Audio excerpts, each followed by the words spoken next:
Bienvenue sur le podcast Les Contes de l'être. Je suis Alfred Perrin, formateur en relations humaines, facilitateur au changement et conférencier. Et si les histoires étaient les clés de notre transformation ? Dans Les Contes de l'être, je t'invite à un moment suspendu entre imagination et introspection. Chaque épisode est une métaphore, un conte, un récit symbolique né pour éveiller, questionner, apaiser ou inspirer. À travers ces histoires, je parle à ton inconscient, non pas pour donner des réponses, mais pour ouvrir des portes.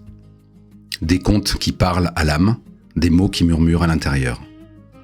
Que tu sois en quête de sens, en chemin vers toi-même, ou simplement curieux d'un autre regard sur le monde.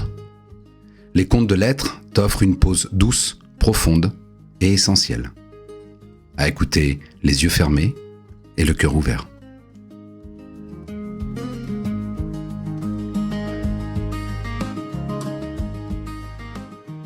Bonjour, bienvenue pour ce premier épisode des Contes de l'être. Je suis très heureux d'être avec vous aujourd'hui et nous allons aborder un premier thème qui me plaît énormément et que nous travaillons avec mes amis en PNL, qui sont les croyances. Alors qu'est-ce que c'est que ces croyances ? Les croyances, c'est toutes les idées qu'on se fait sur comment le monde tourne, sur ce qui est vrai ou non. Et ce sont toujours des généralisations. C'est ce que je crois sur moi, ce que je crois sur les autres, ce que je crois sur la vie, l'amour, l'argent, le travail, la santé, etc., etc. Et certaines croyances sont acquises dans l'enfance, d'autres suite à des événements particuliers de la vie, à notre expérience. Il y a des croyances qui vont nous aider à vivre, qui vont nous permettre d'être plus heureux, qui vont nous faciliter la vie. Et il y a des croyances que l'on va appeler les croyances limitantes. Et celles-là, c'est des croyances qui risquent un moment de nous créer quelques difficultés, quelques obstacles dans la vie. Et il sera pas mal peut-être de temps en temps de pouvoir les transformer et transformer une croyance limitante en au contraire une croyance aidante. Parce que le problème avec les croyances, c'est que il suffit d'y croire pour qu'elles aient tendance à se réaliser. Eh oui, notre cerveau est formidable, mais il ne fait pas la différence entre les croyances qui vont nous aider et les croyances limitantes. Et donc, à partir du moment où vous croyez quelque chose, votre cerveau fera tout pour que cela se réalise. Et quelquefois, les croyances, on peut les traiter avec certains outils, et puis quelquefois, il peut y avoir des histoires, puisque c'est le principe de ce podcast, qui vous permettront de changer ces croyances. Et donc, je vais vous raconter aujourd'hui une histoire qui parle des croyances. Cette histoire se déroule il y a très très longtemps, très loin d'ici, et c'est un monsieur qui s'appelle Nasruddin. Vous verrez, ce monsieur revient régulièrement dans les métaphores. Il y a même des livres spéciaux dédiés à Nasruddin.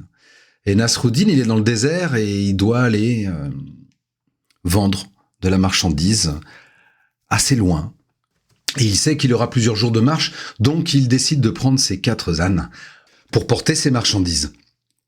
Le soir, il arrive à une oasis et il décide d'attacher ses 4 ânes pour pas qu'ils s'en aillent dans la nuit.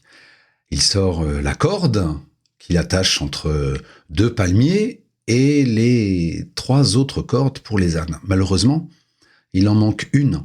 Il n'en a effectivement que 3. Il lui manque une 4e corde. Il se dit, si je ne peux pas attacher mon âne, il va partir pendant la nuit. Et donc Nasruddin est très très embêté et il cherche une solution, mais il n'en trouve pas. Et à ce moment-là, il y a un vieux qui passait par là, près de cette oasis, et qui lui dit « Ah, Nasruddin, tu m'as l'air bien embêté. » Et Nasruddin lui explique « Oui, il me manque une corde pour pouvoir attacher mon âne, et j'ai peur qu'il s'en aille pendant la nuit. » Le vieux le regarde et lui dit « Nasruddin, fais semblant d'attacher une corde autour du cou de ton âne et de l'attacher à la corde principale. » Nasruddin lui dit « Mais non, ça va pas marcher. Il va bien voir qu'il n'y a pas de corde. » Le vieux lui dit « Essaye. » Nasruddin n'a rien à perdre et de toute façon, il n'a pas d'autre solution. Donc, il va près de l'âne, un peu penaud. Il fait semblant d'attacher une corde autour de son cou et d'attacher cette corde à la corde principale. Il n'est pas très rassuré, il n'y croit pas lui-même beaucoup, mais il va se coucher. Le matin, il se réveille et tous les ânes sont là. Donc il décide de partir, il remet ses marchandises sur le dos des ânes, il réattache tout, et puis il enlève les 3 cordes des 3 premiers ânes. Et il décide de partir. Il avance et il s'aperçoit que le 4e âne ne les suit pas. Alors Nasruddin essaye d'aller le tirer, le pousser, le frapper, l'injurier, mais rien n'y fait. L'âne ne bouge pas d'un pouce. Il comprend pas et, comme par hasard, le vieux est encore là ce matin. Et le vieux le regarde et lui dit « Tu as un problème, Nasruddin ?» Et Nasruddin lui répond « Ben oui, j'ai un problème, il veut pas y avancer, cet abruti. » Et le vieux le regarde et lui dit « Mais as-tu pensé à enlever la corde ?» Nasruddin lui répond « Mais il n'y a pas de corde, je suis pas fou. » Et le vieux lui répond « Pour toi, non, mais pour l'âne, il y en a une. » Alors Nasruddin fit semblant d'enlever une corde et l'âne rejoignit les 3 autres.